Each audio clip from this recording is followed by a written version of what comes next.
এই শুক্রবার জুমার দিনে কেউ যদি সমস্ত অলসতাকে দূর করে, সমস্ত ব্যস্ততাকে এক সাইডে রেখে, শয়তানের ওসওয়াসা থেকে নিজের কলবকে, নিজের নফসকে যদি হেফাজত রেখে কোন আল্লাহর বান্দা যদি জুমার দিনে পবিত্র কোরআনুল কারীমের সূরা কাহাফ যদি একবার তেলাওয়াত করতে পারে, আল্লাহ তাআলা তাকে 3টা নিয়ামত দান করবে। জোরে বলি সুবহানাল্লাহ।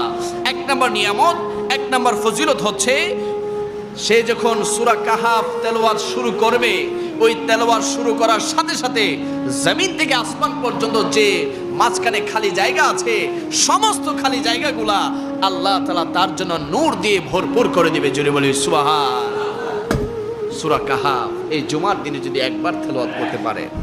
2 নম্বর ফজিলত হচ্ছে, যদি শুক্রবারে কোন আল্লাহর বান্দা যদি সূরা কাহাফ তেলাওয়াত করতে পারে, এই সূরা কাহাফ তেলাওয়াত করার কারণে গত শুক্রবার পর্যন্ত এবং আগামী